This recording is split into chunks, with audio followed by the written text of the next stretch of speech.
दोस्तों नमस्कार, जय श्री कृष्णा, राधे राधे। दोस्तों हमारे चैनल पर आपका एक बार फिर से स्वागत है। आशा है कि आप भी स्वस्थ और मस्त होंगे। दोस्तों मृत्यु जीवन का अटल सत्य है। इस धरती पर जो भी जन्म लेगा उसकी मृत्यु निश्चित है, चाहे वो मनुष्य हो, जीव जंतु हो या पेड़ पौधे हों। यहाँ तक कि ग्रह नक्षत्रों की आयु भी निर्धारित है। दोस्तों आज हमारे वीडियो का टॉपिक है कि क्या मृत्यु के बाद मृतक को अपना पिछला परिवार याद रहता है।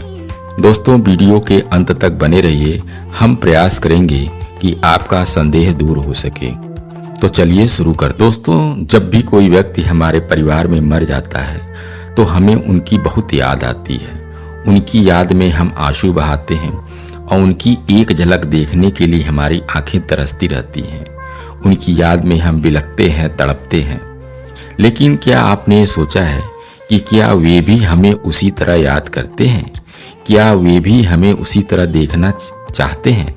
दोस्तों हमें इस बात को समझना पड़ेगा कि मृत्यु किसकी होती है और मृतक कौन है।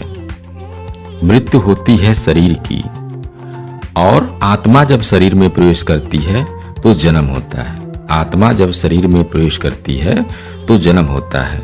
जब आत्मा शरीर छोड़ देती है, यानी जब शरीर का त्याग कर देती है, तो कहा जाता है कि उस व्यक्ति की मृत्यु हो गई है।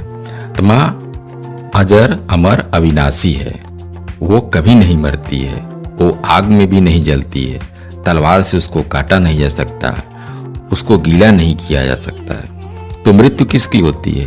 तो मृत्यु होती है शरीर की, आत्मा की नहीं, क्योंकि आत्मा अजर अमर और अविनाशी है।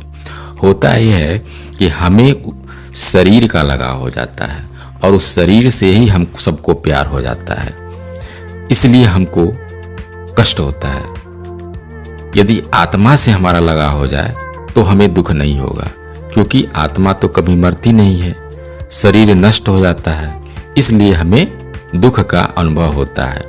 क्योंकि आत्मा नष्ट नहीं होती है, अगर इस बात को हम समझ लेते हैं तो हमें किसी व्यक्ति की मृत्यु के पश्चात हमें ये दुख नहीं होगा। हम सभी लोग परिवार में एक साथ रहते हैं, भाई बहन, माता पिता, दादा दादी, चाचा चाची, तो आपस में हम लोगों को प्रेम हो जाता है, स्नेह हो जाता है।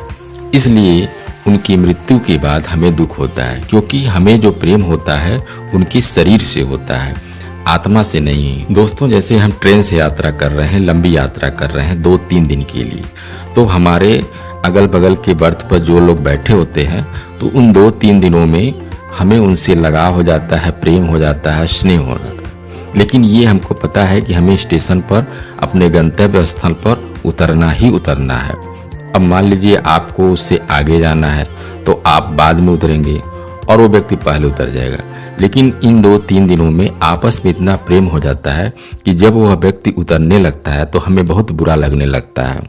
कुछ लोग तो रोने भी लगते हैं, लेकिन हमें उतरना तो पड़ेगा ही। इसी प्रकार हम सब यात्री हैं और दुनिया में हम लोग यात्रा कर रहे हैं, समय रूपी ट्रेन में यात्रा कर रहे हैं। उसी प्रकार बरसों से हम परिवार में रहते आए हैं, अपने माता के साथ, अपने पिता के साथ, भाई के साथ, पति के साथ, पत्नी के साथ, बेटे के साथ। तो आपस में इतना प्रेम बढ़ जाता है कि जब वो बिछुड़ता है आदमी तो हमारा जीना मुश्किल हो जाता है। लेकिन जिसका स्टेशन आ गया है उसे उतरना ही पड़ेगा। उतरने का मतलब ये हुआ कि आपका रोड चेंज हो जाना है, यानी कि जब आदमी की मृत्यु हो जाएगी तो उसकी आत्मा को कहीं और जाना ही पड़ेगा। दोस्तों जब किसी व्यक्ति की मृत्यु हो जाती है तो हमें उसका शरीर थोड़ी नहीं याद रहता है, उसको तो दफना दिया जाता है, केवल उसकी स्मृतियां याद रहती हैं, यानी हम उसकी केवल आत्मा को याद करते हैं। अब प्रश्न यह उठता है कि उस आत्मा को अपना पिछला परिवार याद रहता है कि नहीं याद रहता है।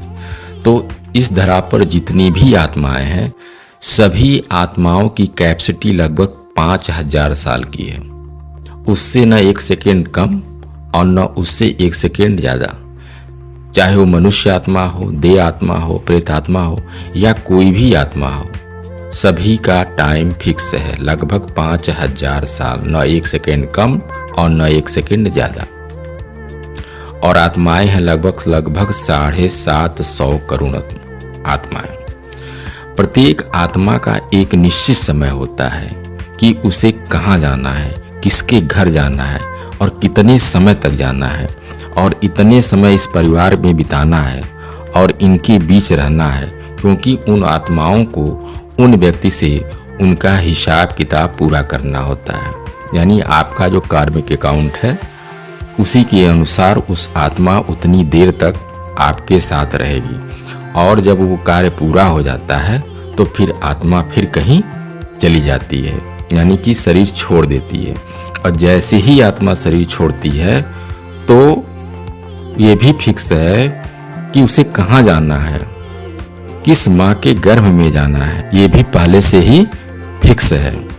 वह वहाँ अपना शरीर बनाती है और यहाँ से छोड़ करके उस गर्भ में प्रवेश कर जाती। दोस्तों, अब कुछ लोगों को संदेह रहता है कि किसी ने सुसाइड कर लिया है, यानी फांसी लगा लिया है, किसी की अकाल मृत्यु हो गई है, कोई कोई कम उम्र में ही अपना शरीर छोड़ देते हैं, तो उनकी आत्मा कहाँ भटकती होगी, किस योनि में उनका जन्म होगा, क्या उनको मुक्ति मिलेगी? तो दोस्तों, हम आपको बता रहे हैं कि वह आत्मा कहीं नहीं भटकती है, चाहे वह शरीर किसी भी प्रकार से छोड़े, लेकिन वह जाती है अगले गर्भ में ही।